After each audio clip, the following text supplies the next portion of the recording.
Hello everyone, welcome to the Geoecologist. I'm Dr. Krishnanand and you have been watching my videos on physical geography as well as human geography. So in today's session, we are going to talk about something which is part of the systems approach and system analysis in geography. So what is this system all about? Let's learn about it. But before we go ahead, do like and subscribe to our channel and don't forget to share the videos with others as well. So now let's understand what is this systems approach in geography. So what is this system all about? The word systema, that is coming from Greek origin, basically means what? It refers to normal rules and laws governing structure and behavior. So that is talking about a system. So in other words, system is termed as a unified whole, that is a working body. Unified whole means it has a unification of different proportions, different parts in a whole. So that is a working body which consists of interdependently functioning elements. So that is important. And now here the word is element. So element is what? It is the basic part of a unified whole. Now if basic idea is, if somebody asks you what is a system, how can you explain it through example? There are numerous examples, and the first example and the best example is your human body, our human body itself. So our human body is what? It is an entire system of different components, right? Different elements. So right from the central nervous system to the arterial system, that we say circulatory system, and several other regulatory systems within a bigger system that we have is the human body system, right? So how does human body function? With this combination of this unified whole of right from the cell to the tissues to this entire organ systems, and then entire individual. So that is the entire system that we talk about, in which these elemental parts are equally important. Apart from that, the exams that you're preparing for, civil services exams and others, it is for an administrative system. And remember, in an administrative system, what happens? There is another hierarchy of different levels put together right from the ground level to the Prime Minister's office, right? So this is another important system that we talk about, in which you execute those laws that are there on the ground. So that is important in administrative system. Then a basic concept everywhere in today's news is ecosystem and functions. So what you see in ecosystem, there is biotic component and abiotic component, and there is an exchange of material and energy between these two components. So this is another system in which it has individual important building blocks that are important. So that is where these systems are the best examples of understanding that how a system functions or how a system is actually explained. But when we say systems approach in terms of geographical studies, then what do you mean? So let's understand and elaborate. So now remember, this system approach is basically coming into geographical field from this influence of positivistic ideology, and we have already covered this positivism as an ideology in geography as well in the previous lectures. You can go to the playlist of geographical thought and look into this positivistic ideology, that is emphasis on scientific understanding and explanation through science. So it was part of this quantitative revolution in geography, where this system approach was actually emphasized by many scholars. And here is one of the prominent scholars, we know that, R.J. Chorley. So R.J. Chorley, you see this picture. So R.J. Chorley, Leopold and Lanbin, Wohlberg, Brian Berry, all these prominent scholars actually promoted this system analysis or system approach that we say.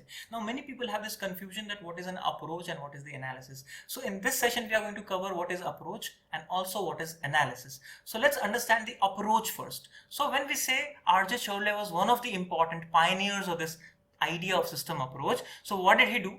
He actually was the first geographer who brought this approach or this theory to geography in his paper Geomorphology and General System Theory in 1962. And remember that this era was actually a quantitative revolution era. So the entire focus was upon quantification techniques in geography, and that is what is important in terms of geomorphology that he talked about, this system approach.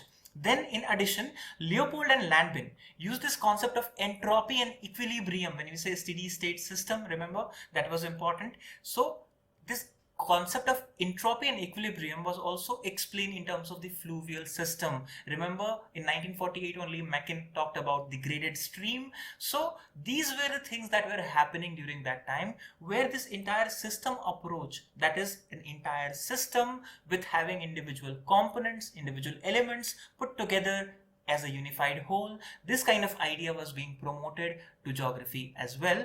So Berry, that is Brian Berry, applied the concepts of organization and information in study of individual city as a system and its functioning. So remember the Berry's concept. So regional synthesis we have talked about, individual city system. So how a city is a system in which there are individual important components and how it functions. So that was important discussion. Then Wohlberg and Berry used the system concept to explain central place theory in urban geography. Remember, the central place theory was not much validated until this Wohlberg and Berry validated this through these quantitative techniques in 1960s. So that is what we say is that central place theory given by Walter Christaller in 1930s found another life during this quantitative revolution through this system approach. Apart from that, Leslie Curry, another great scholar, has tried to use this concept to spatial location of settlements. Now remember the random spatial economy and its evolution, Leslie Curry, this particular book and this concept of spatial location of settlements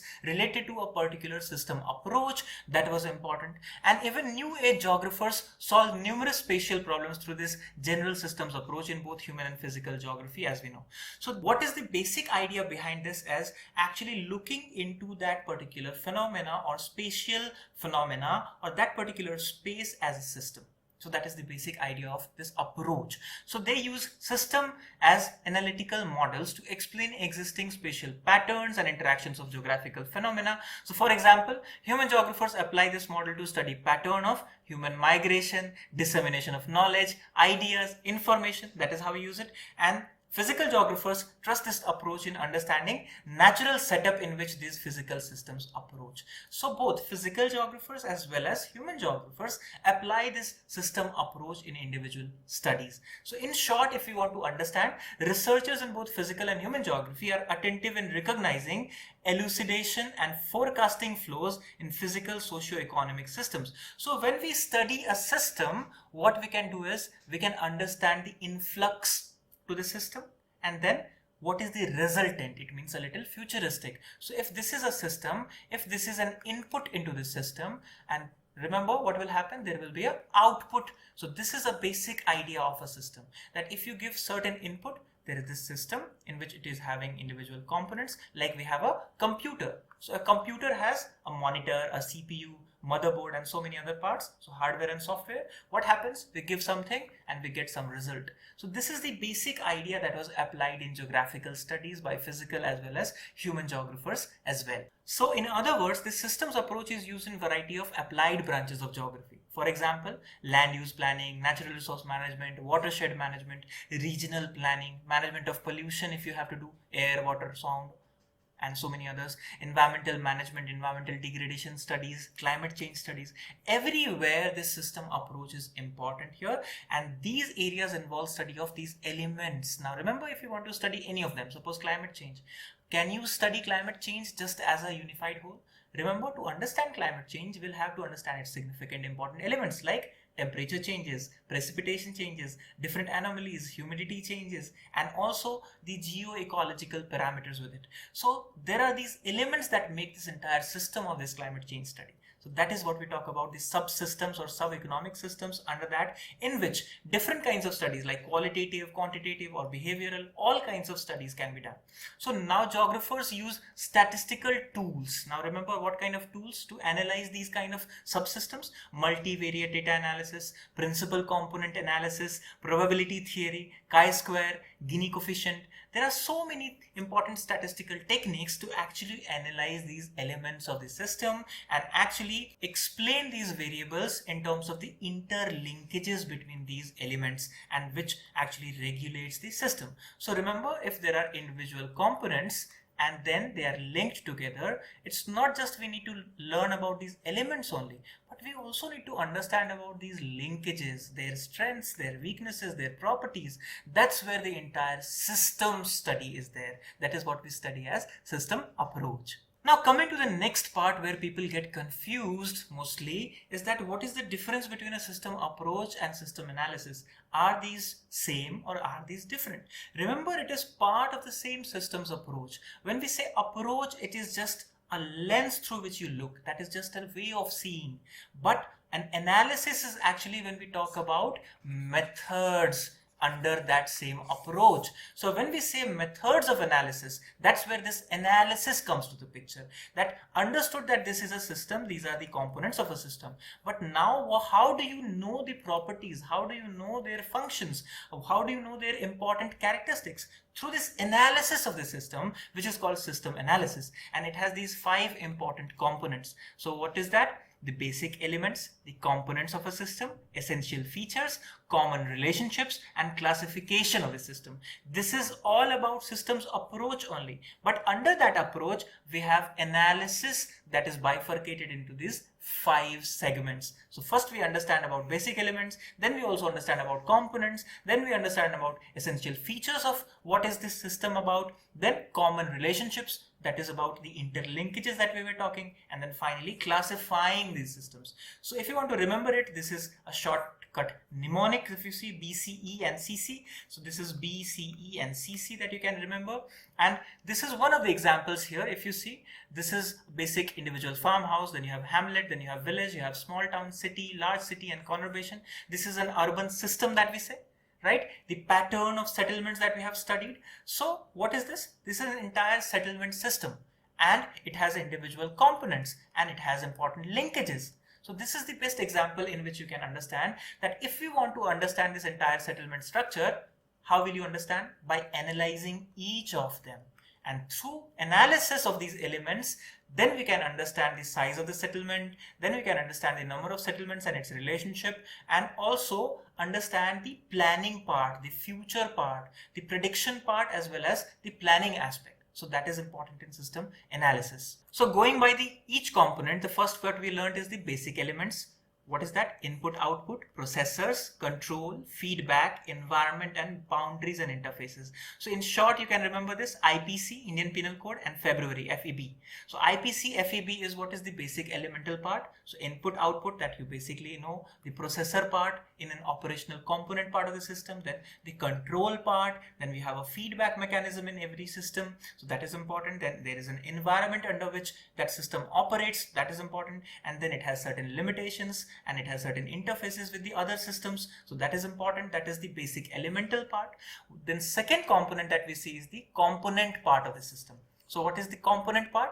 A set of elements. Now you remember, these elements are individual part, and then set of these elements become a component. So set of elements, set of functioning links, set of links relationship between system and external environment. So this is all about the component. Then what we have is the essential features. So what are the essential features of a system analysis?